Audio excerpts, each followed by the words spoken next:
I'm sure this happens to you a lot, but you go out and people think they know you because you're in their home every week and you're kind of small. You're not like on a big, movie screen. But the other day, actually, I was shopping with my friend Joey and I was trying on a dress and I came out and he said, "Oh yeah, I like that. That's really good." And this woman who just kind of like popped up in our group looks at me and goes, "It's not flattering." And my first instinct was to be like, "Oh, you're right, we should move." I don't even know you. How did you get here? My brain couldn't come up with a name for her, but besides that, I was all game. What was life like in Indonesia?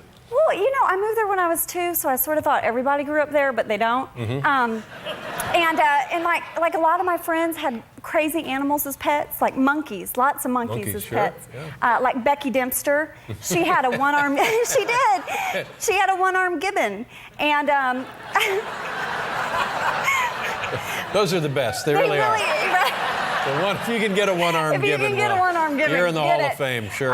But her family went nuts over this monkey. They built a huge atrium for it, and they had a big window and like a breakfast nook, so you could sit and eat and be like, "Look at the monkey, I'm eating breakfast." Yeah, that's not... Yeah, but I got to go in the atrium. It was a big rite of passage or something. So I go in, and I was kidding around with Becky, and I shoved her playfully, and the monkey went berserk. Like, jumped on me and started biting me, and I was hitting the monkey in the head, and the family was going, "Not the monkey!" And so, anyway, it was bad.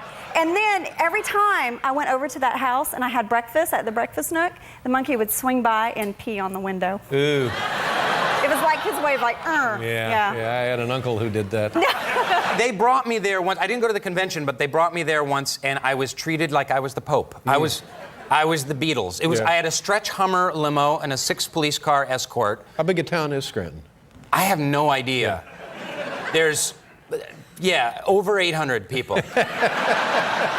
Well, I think that's great, but it also gives you a lot of pressure to live up to because, they're living through the show. Yes, they are. But I love the good people of Scranton, and they love our show. And I went to the mall, and there were like 3,000 people stretched around the mall and out the door.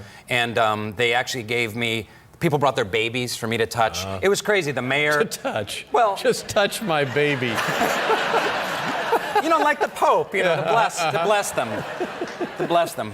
Dwight is like the Pope. But they gave me, I couldn't sign all the autographs, so they gave me a God mic, and I was speaking to all the people of the mall in Scranton. Yeah. Such power, Dave. Exactly. It was like the One Ring in Lord of the Rings. I don't know if it's a power I want to wield again. No. I could have told them all to jump on their swords. They would have done it. Wow. Yeah. It's crazy. But, all right, you're getting to be a little too intense for me, so...